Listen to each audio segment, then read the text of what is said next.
Hello and welcome to the Minds on the Frontline podcast, brought to you by the Frontline Strong Together 5 program.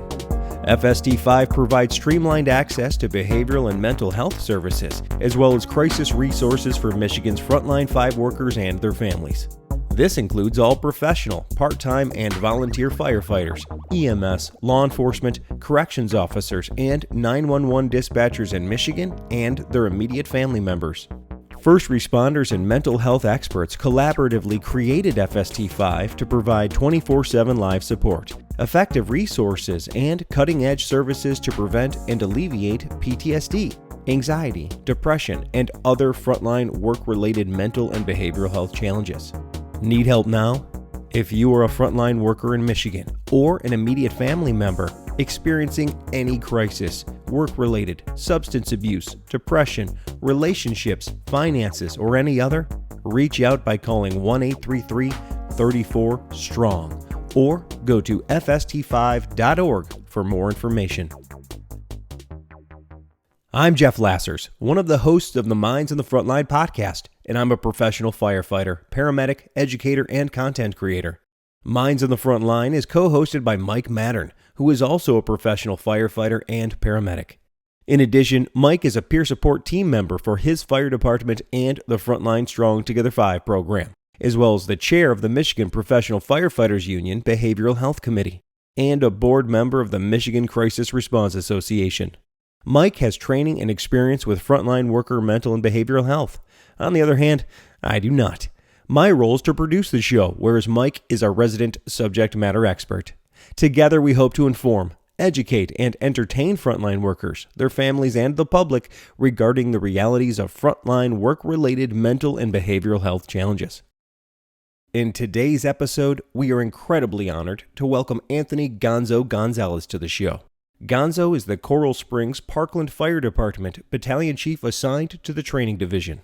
Gonzo's journey with the city began in 1995, first serving as a volunteer before going full-time in 2000.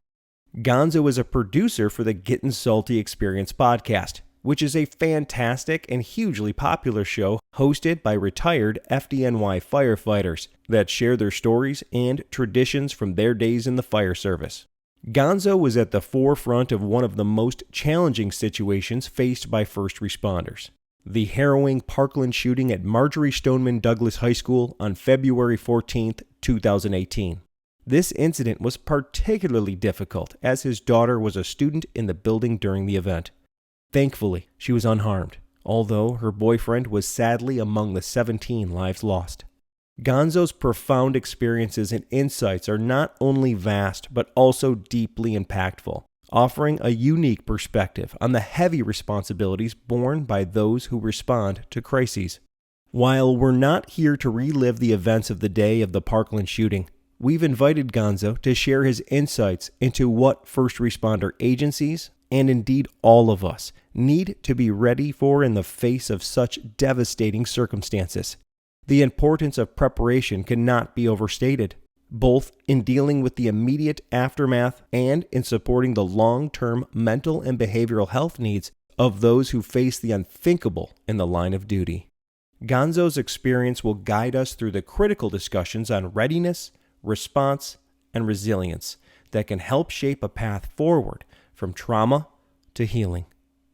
Please check us out on YouTube, Instagram, and Facebook, and make sure to like and subscribe to all Minds on the Frontline podcast social media channels. Thank you, and enjoy the show. Good afternoon, gentlemen. What's going on? What's going on? Oh, we're here at FDIC Indianapolis. We have a guest here today. Would you go ahead and tell everybody who you are, what you do, and where you do it? Well, welcome. Thank you for having me. My name is Anthony Gonzalez. I am the Battalion Chief of Training or in Training with the Coral Springs Parkland Fire Department down in South Florida, Broward County. Right on. You don't have an accent of somebody who's from Broward County. I've met a lot of people from Broward County. I tell everybody that that's the sixth borough. You know, we all relocated somewhere in the state of Florida. We have groups of people that are from what we call relocated. Yeah. So we just add the extra borough to us. That's what I like to say anyway. So you have a nuanced perspective we wanted to tap into today. Okay. You were involved at a pretty infamous situation, the Parkland shooting. Yes. And so Sadly. that has led you to be kind of a public figure in a lot of ways, of speaking on somebody who had to respond to that, as well as being the parent of somebody who was inside of that building. And in partnership with your daughter, you guys have gone on to do some amazing things to speak about this event and all the things that go with it. So before we really get into it, why don't you give everybody an overview of the situation from your perspective? We could all Google it, look at the news clips, what happened. It's pretty obvious. But give us the overview of what happened from a guy who had to be on the truck going there that day. I've had this conversation a couple of times, so I usually start off with saying that it starts out, for any of us in the job, it's kind of like a normal day. Beautiful day, hanging out kind of thing, just doing our normal routine. And I also say that I wasn't even supposed to be in the seat that I was in that day. So I was actually filling in as what we call step-up battalion chief that day. We do physicals every year, life scan. So it was just coming to the end of that. I was actually putting my pants on. I actually had put my radio strap on and turned my radio back up so I can hear it. And then the call dropped. I've been around where we've had a couple of threats in the past. So when I heard it come through, it was kind of like a double take. I say, I'm like, oh, shooting at Douglas. Okay. There've been some threats before, so it turned pretty quickly that it seemed to be the real thing. But, again, initially my thought was like, oh, this is not real. Then it became real, and where I was getting my physical, I was literally 2 to 3 minutes away from the school. So I jumped in my truck at the time, and I hauled ass over there. And, you're on duty. I'm on duty. You're in a department vehicle. I'm at in the a time, department you're in a vehicle. position of like a battalion chief. Battalion chief is a shift commander at the time, or running the shift. And it was 2 battalion chiefs that are on normally that day. And I actually happened to arrive behind my deputy chief at the time. There was a second chief on scene. It was like an eerie silence when you pulled up because there wasn't cars on the road. It was definitely an eerie feeling. So many things are going through your mind. And I will say that the initial thought of my daughter was there and gone. I guess you can say there's a little bit of, I don't want to say survivor's guilt, but there's a little I quickly put my job first before my family, and so people commend that, saying it's a professional thing to do, but I still I don't want to say I beat myself up over it. It kind of goes through my mind a little bit. So we're 10 minutes into the scene as we're trying to get things laid out, maybe 15. Again, kind of hard to ballpark the actual time frame because it was kind of chaotic and kids running and trying to console people while we're trying to set up a command post and those kind of things. And I stopped myself and I said, oh, shit. Pardon my French. I said, my kid's in the school. With that, my phone had blown up because I had gone news. So it must have been maybe 15 minutes because people from out of state were texting me, I hope you're okay, the whole thing. And I didn't answer them, so I scrolled to my wife and says, where's Tori? I haven't heard from her. A few minutes later goes by as we're still trying to do things that come back to it. And she says she's okay. She had actually gone to the neighborhood Walmart where the suspect ended up actually going as well. And we picked her up over there. My wife picked her up over there. And she had said she's okay and that she couldn't find her boyfriend. So at that time, victims were starting to come out. And it took me a little while. We started doing what we're doing, but I still had that playing in my mind. Because then I was getting information that there were several victims. It was a little off from what the news was saying. Initial reports were 3 or 4 were deceased, and I had different information that was saying a lot more than that, obviously before the final number came out. But where I was what we call the casualty collection point, where they bring all the victims. So PD was bringing people out, kids were coming up to us, and obviously transporting people out of there. So again, it's a kind of hard. You can't paint the picture of how chaotic something like that can be and try to process everything. There was a couple of times where I feel like in a movie and they take a camera angle and you just spin around you and you're just standing there by yourself. That's kind of what I tell people what it was like, with people coming in, trying to console students, trying to stop parents from running to the school. It was a constant juggle, and I was supposed to actually be in charge of where I was, the accountability officer. I was supposed to be in charge of the units that were there, where were the people going, and again, so you can imagine trying to juggle at the same time initially with my kid and trying to find out where her boyfriend was. Ultimately, her boyfriend was one of the 17 that were killed. So that's a whole nother dynamic that people don't realize that you have to process too. So I don't know if I'm getting off a little bit, but you can just imagine how the scene just kept unfolding, and it was good like that for a while, between transporting people and the chaos happened for a while. And again, I can't put numbers to certain things because some things are a blur.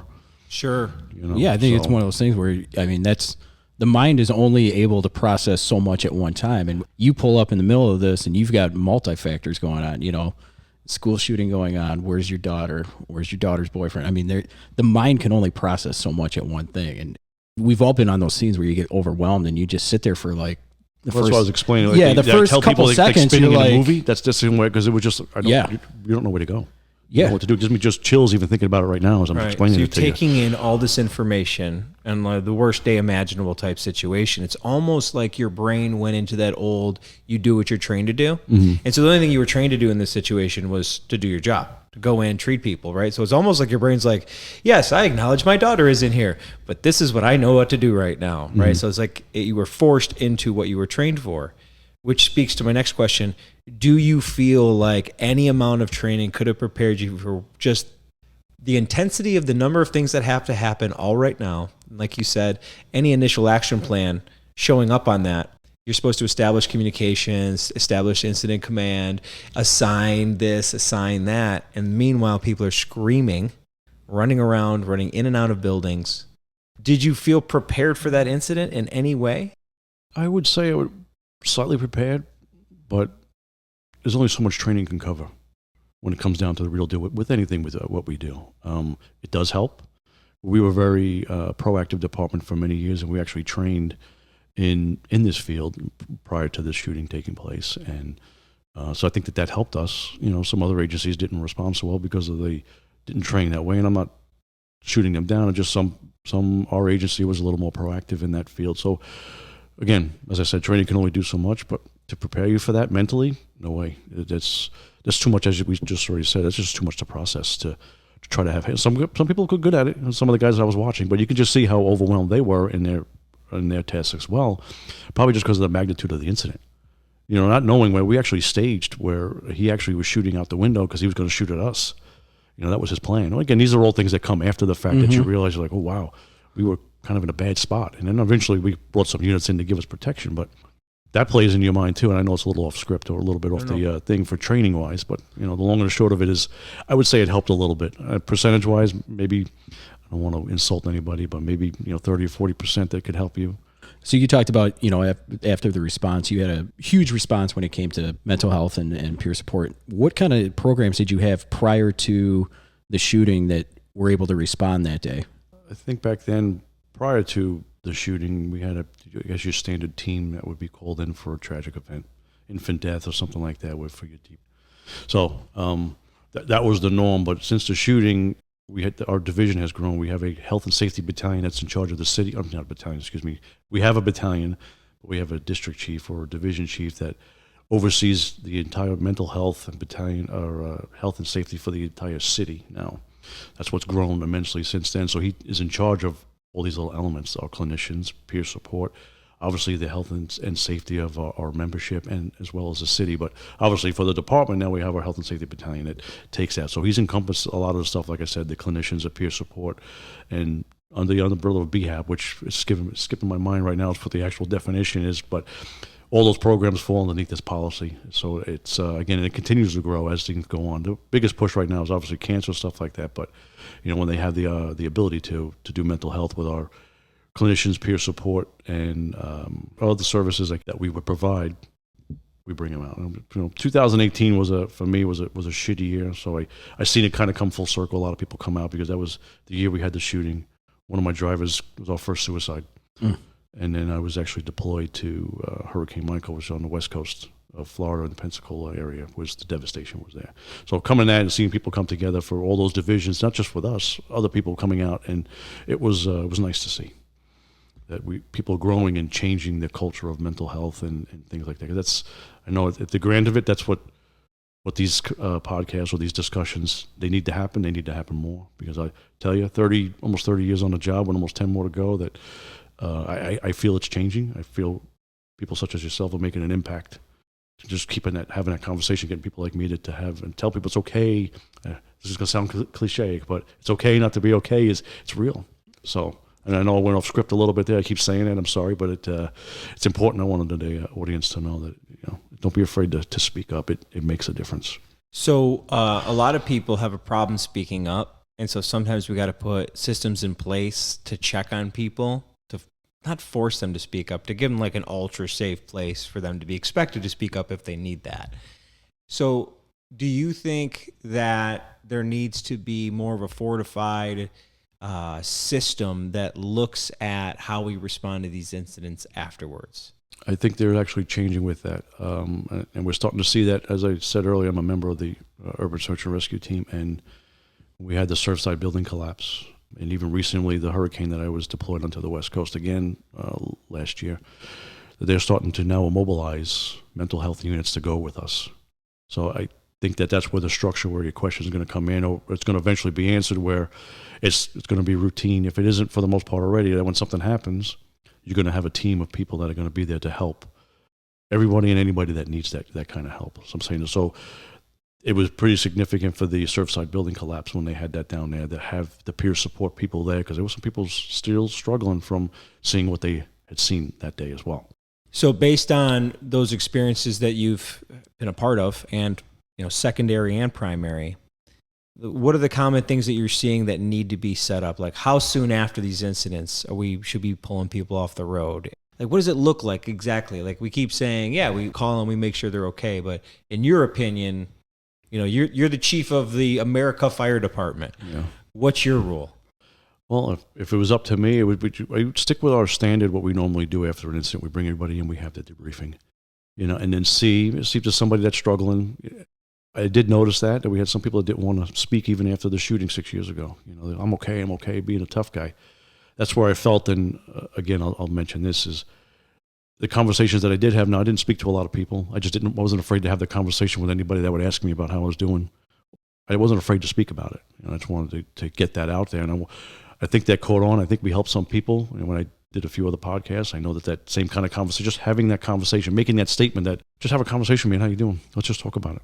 And it helped some people. I didn't push it on people, but that's something that I think that without pushing people into a corner, you just kind of wait for that right opportune time to get in and have that conversation. But initially, let's have a gathering and see if we can identify some people that we may want to follow back up with.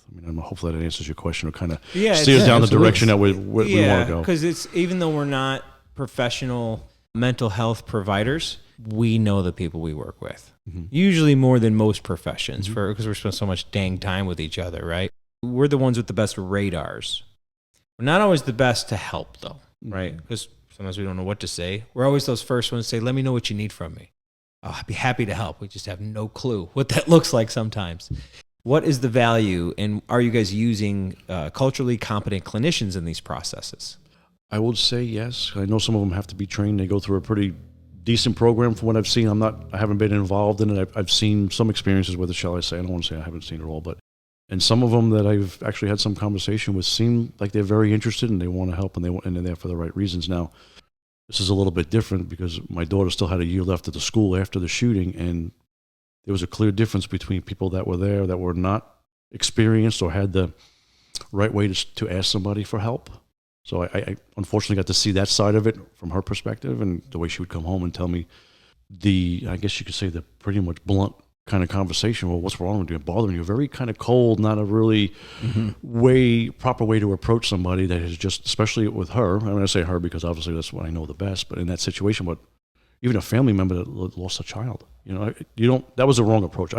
I say our guys are our guys. Our team is doing a good job preparing and trying to stay on top of it to continually improve themselves.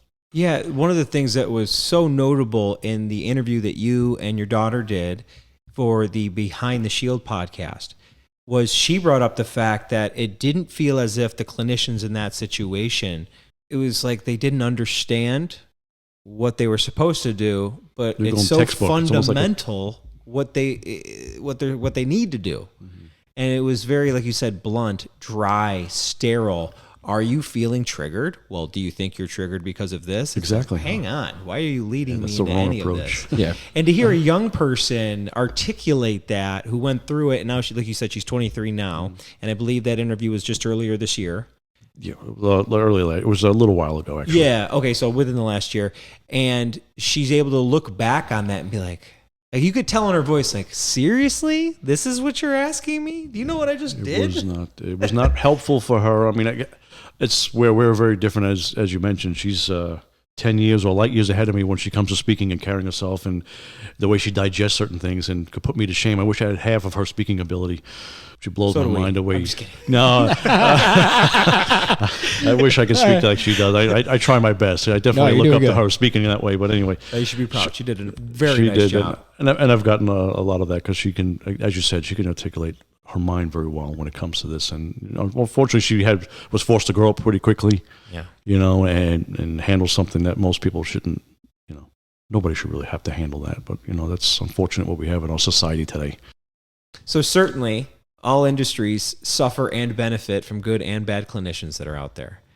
What other things do fire departments and the first responder community in general, because dispatchers are taking these calls. That's got to be tough when you're hearing a school shooting. Cops are certainly showing up to go get the bad guy. They go get the bad guy. We take care of the wounded, and then we keep moving on. The corrections officers certainly aren't a part of this, but EMS is going to be as well. This is really going across almost all 5 disciplines. What do they really need to be prepared for? Not just administratively, just talk to the guys and the girls that are going on these calls and taking these calls. I don't know if you can ever fully prepare for something like that, even through training or whatnot. The magnitude of that day was, like I said, I've been involved in this field since I'm 18 years old, so it's almost 30 years. And I've done a lot of stuff. I'm not saying that we've done a crap ton of stuff, but I've done some stuff the training has helped me. I've been prepared for, but I don't think enough training could prepare you for something of this magnitude. You could try even from the mental health side of it. It's just things you're going to see that you have never seen before. Sure. You talk about war and these kind of things that are taking place. That exposure, I don't know if you can ever really find a solution to something like that. I really don't know. So knowing that, what do you recommend? There's no 100% solution. So how do we reconcile that? We still have to train. Yeah. Because you have to make some type of tactical impact on this. Because then, doing nothing's not an option. I would just say, as far as training, trying to stay as mentally fit as you can, whatever that method is for you, whether it's not afraid to have conversations on a regular basis. You're on a pediatric code. I was fortunate enough, again, another little story, but that 20 some odd years on the job, I never had to work a child. My youngest child I ever had to work was 9. Before I got promoted, I had to work I want to say it was 6 or 8 month old child. So that's something that you cannot really prepare for, but you could be better at it. But you got to find some tools to find comfort in things. I'm not really sure of. Some things aren't coming to me. They'll probably come to me as we go a little bit later. But whether it's yoga or just getting out and enjoying life, hanging out with some friends, having a conversation, that's where I was going with that. I got my thoughts back. I talked a little bit about that. Say, hey, this is my first one in over 20 years on the job, 20-something years on the job. So I felt that helped me. Not being afraid, not being closed off, being open with how you feel. I think people, if they can do that more, I think that's going to be helpful for them just in themselves, and then use whatever tools your agency provides for you, whether it's clinician, whether it's some extra time off, which we were good about that. You take all the time you need. If you need a couple shifts off, 3-4 shifts off, take it. We're still kind of learning with that thing too. What's going to work? What are we going to get out of this? What can we do better going down the road? Which, like I said, those other programs that we mentioned, we've added to that. And maybe something else will come to me in a little while, but I hope I got what you were looking for. No, absolutely. And I know you talked about peer support and how big that was in the whole grand scheme of things. What kind of value do you see in, everybody says, all right, well, let's call in the peer support team. Let's do peer support, whatever. But the value of just being a peer, nobody's ever going to understand what you guys went through that day, except for the other people who were on that scene. Where's, in your mind, the value of just having those people who are on that scene talk to one another? That's what I was saying. That's for me, having somebody that is related, that the pediatric one or the shooting, whatever your tragic event is, that connection between you and somebody else that is experiencing the same thing, just having that conversation and don't bottle it up. I think it helps just getting a little bit off your chest. Even and you don't have to be a peer to do it. You don't have to be exactly peer what you're saying. Peers, you and me right now, or the three of us here. Exactly. You don't have to be on the peer support team to do those things. Yes, that's what I was getting at. And I say peer support because now we have actually people that are part of a group, it's a peer support group, and you're 100% right as far as that. That's what I was relating to is just not being afraid to have that conversation. If just whoever was willing to listen, because not everybody wants to listen to that kind of stuff. And for a little while, I was noticing it because people would ask, and I would get on, and I would just kind of go on a little bit longer because I didn't want to keep a bottle up. Somebody wants to listen, I want to get it off my chest. I don't want to. keep it going. I mean, I didn't really burden my wife with it. I'm, like most people, we don't bring too much of our stuff home from work. But being in our unique situation, we've had some conversation about limited, but it was some conversation which I felt are helpful. So so the value in that, to answer your question, I'm sorry, is just not being afraid to have that conversation with somebody that's experienced something. And do you think the benefit of maybe fostering that to be culturally acceptable allows for us to get it out before it's even a problem? Because what we talked about with Crystal last time, Crystal Little, shout out, she's with Palm Beach County Fire Rescue, and she talks about how unexpressed emotions are just going to swirl around in there. They don't go anywhere. You have to get them out somehow. And so especially after incidents of any magnitude that are in your head, if they're in here, you should probably talk about them. Even if it's a low impact call that may not seem like it should be impacting you. But I think that starts at your level. Like it starts like where I'm at as a captain. It starts with me at my house. Like when we come back from a run, I'll be the first one who says, wow, that was a tough run. That was a shitty run. Then that makes it okay for that now your crew to be like, yeah, you know what it was. Because we all try to put up that front like, hey, it didn't bother me. We want to look like the tough guy, whatever. But I think it really starts at that level as a leader, as an officer, whatever wherever you are. I think if you make it okay for that little bit, that spreads at some point because you're teaching now your junior members how to be officers.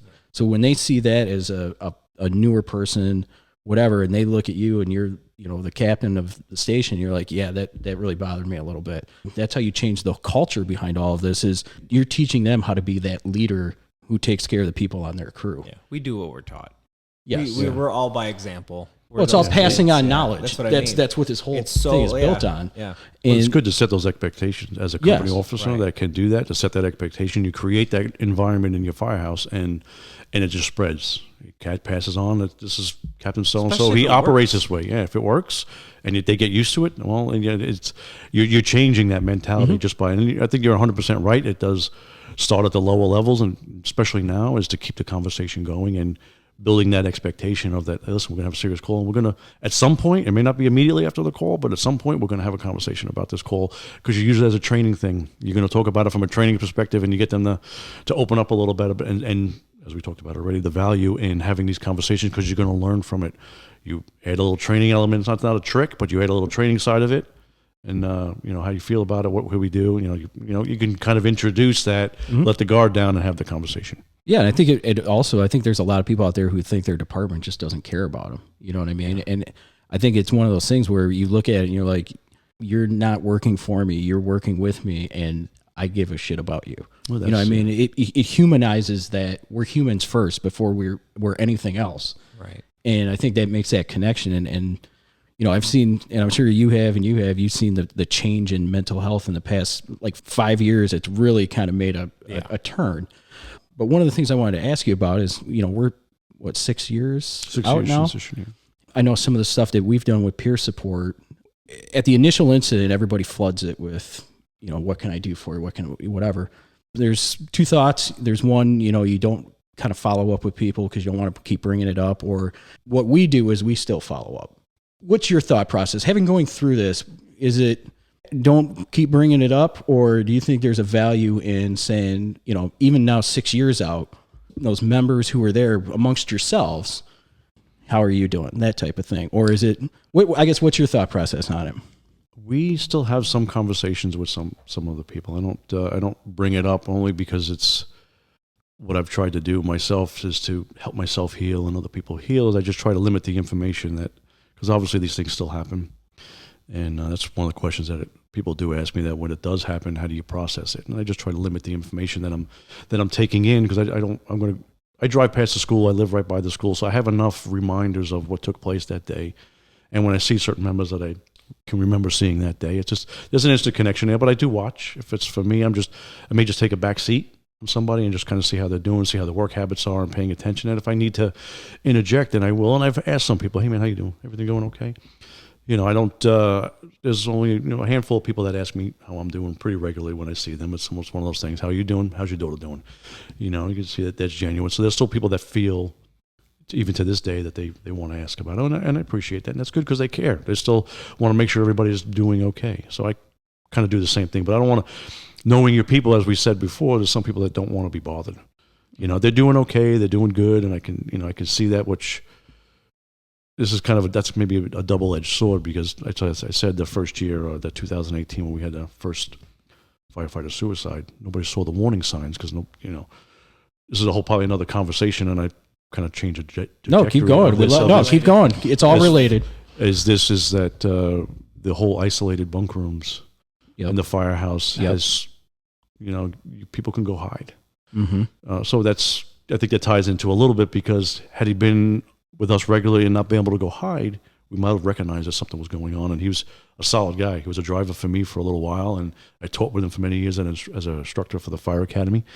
And I didn't think that anything was going on that day happened. I didn't recognize it. And unfortunately, that's a whole other element to the importance of mental health and getting the help that we need, because of firefighter or first responder suicide is I'll say, off the chain, unfortunately. And it's a sad thing. So I still, going back to that, having that conversation, those follow-up questions are important. Mm-hmm. So I hope I answered your question. No, no, you're doing amazing. Yeah, yes. It's all coming down to what I'm getting from you is open lines of communication, and just constantly saying, this is what I went on, this is what I feel. And there's no right answer there. It's just, what do I feel? Mm-hmm.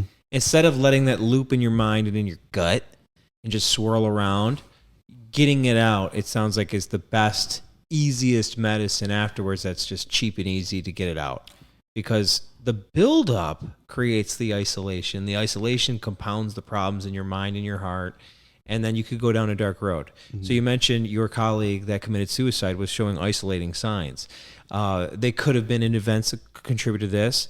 Unfortunately, first responders are humans that have normal lives, and normal lives come normal problems, and those are heavy.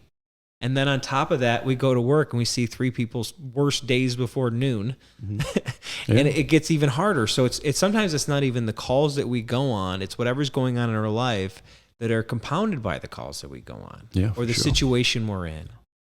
So what I'm getting from this conversation is just have really good relationships and conversations with the people you work with. And if you don't have those good relationships, or if you feel like you can't have those conversations, we got to do something to chip that away. And I think that's the magic right there, is getting people empowered to not let anybody stay in the hole, to get in there and having people to say, no, let me show you the way out. Yeah. Jump in the hole with them. Right. Yep. Jump in and show them the way out. 100%. I think you're hitting the key element, is getting to know the people that you work with. Right. It's so easy to not do that too. Oh, absolutely. It sounds weird. Absolutely. But it's easy just to do your job. It's easy just to go on calls. I got paperwork, I got this. Then you get hot on the phone, you talk to your kids. But you could ignore everybody, and you could stay away and avoid everything. But that's still real. That happens to this day. Exactly. It's just that routine. So it's hard to break that change. But in the long and the short of it, I think there's been many advances in what we're doing. I say here, we doing now, keeping the conversation going to just draw the attention to it. Where years ago it wasn't like kind of do your thing. I'll check in with you every couple of days. Maybe a couple of months down the road. Where now it's a lot more accepted. Mm-hmm. Did you say accepted? Accepted? Yeah, absolutely. So I was just going to say, would you? So when I got hired, if I walked in the fire station and said, guys, I've been going to therapy. There probably wouldn't be any direct make fun of, but it would be, they would just look at you, right? Because you okay, right? And now it's like, oh, did you have a good session? It's at that point now. You can have, which I never thought would happen, you can have a kitchen table conversation about a therapist. Yeah. And I've seen it happen. Talking about this, and it turns out I'm angry about, I've watched people say, I was talking to my therapist, and it turns out I had a really angry look at something, and it comes from, I never thought I'd see all the, we're chimpanzees banging on pots in the kitchen. Yeah.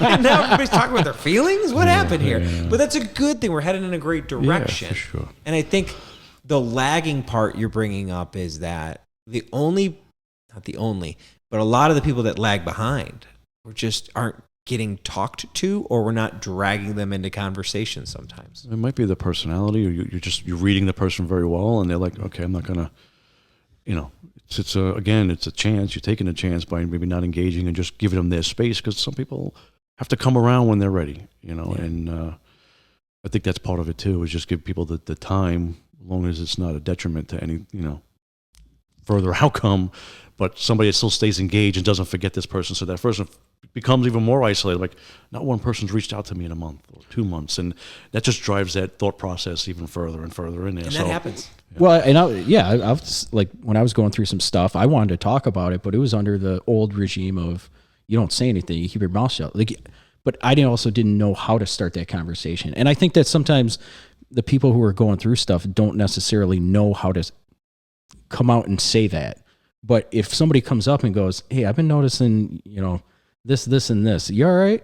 That, I think, allows them to start having that conversation. Like, yeah, I'm not doing good. License for it. Yes, but I don't think they know how to verbalize it. Yeah. They want to talk about it, but they don't know how to get that thing started. I was going to say, some people that can't have that. I was afraid to ask that question. Yes. I could see it, but how do I approach this guy? Well, that's the thing. That's the other thing is they're afraid to have that conversation. And I think it's just as simple as what you talked about. Hey, how you doing? How are things going? I've noticed this. You've been in your bunk room a lot. What's going on here? And I think that just opens it up. It's okay to talk about it at that point. You don't have to get into anything other than, hey, how are you doing? I know you're going through a lot of stuff right now. I think that really opens up that door for people, Mm-hmm. But I think the other half of it is guys like you who have some time on, who people, whether you think so or not, look up to you. You got some time on. You're the senior guys or the officers, the captains, whatever. But I think when you talk about it and make it okay to talk about things, it opens up a whole new world, because everybody wants to look tough for you. Mm-hmm.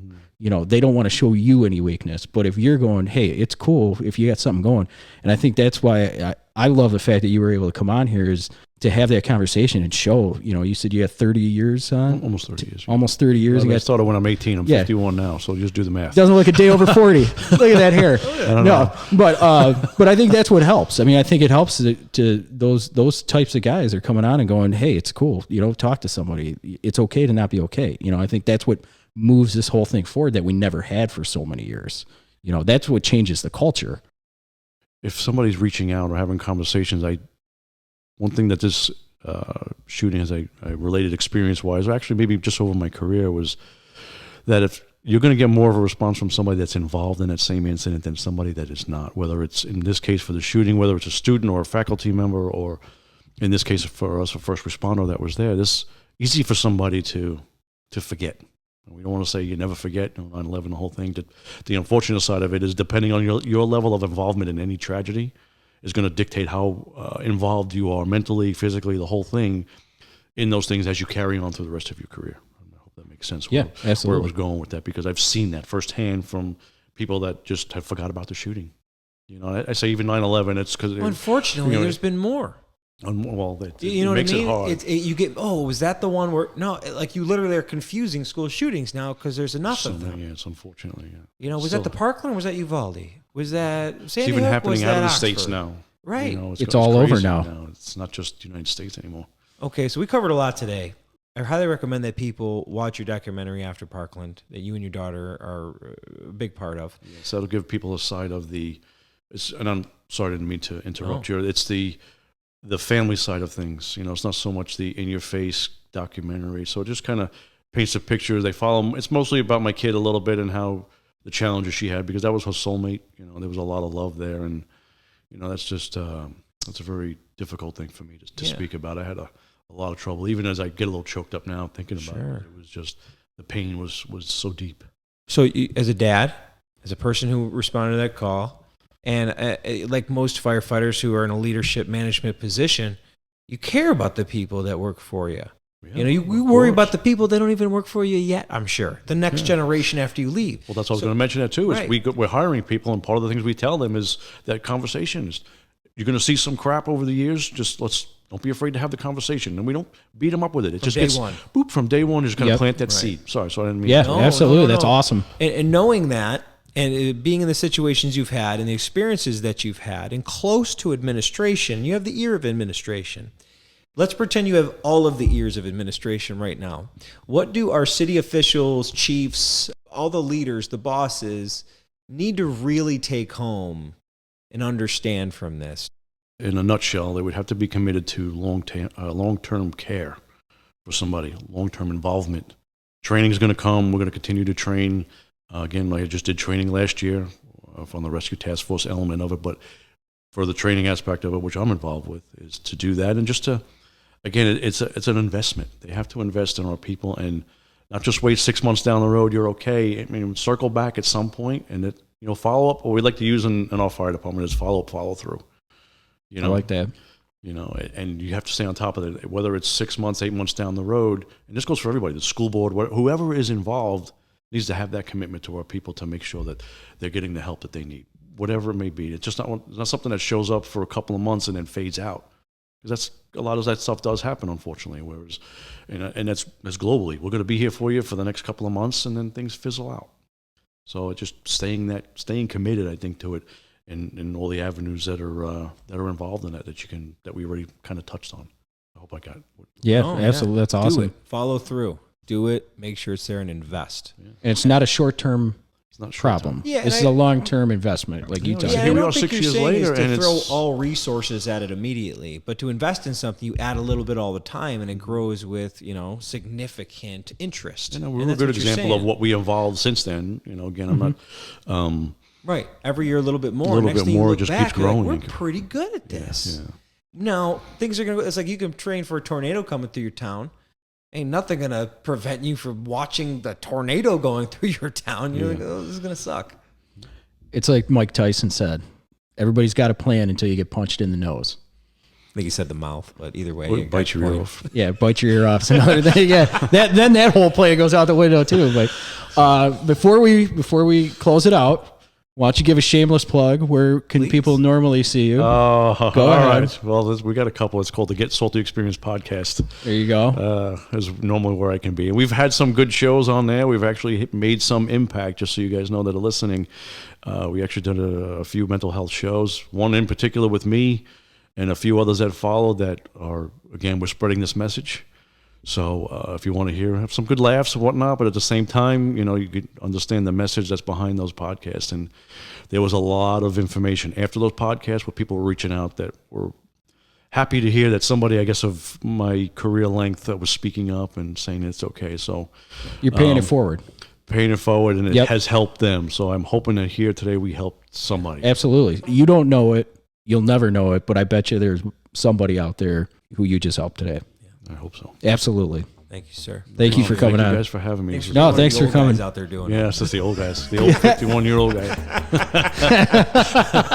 So, all right, man. That would have been bad. Thank you for joining us in the Minds on the Frontline podcast. We hope everyone enjoyed this episode. We have more great content coming out soon. Please check us out on YouTube, Instagram, and Facebook, and make sure to like and subscribe to all Minds on the Frontline podcast social media channels. Thank you for listening, and have a great day.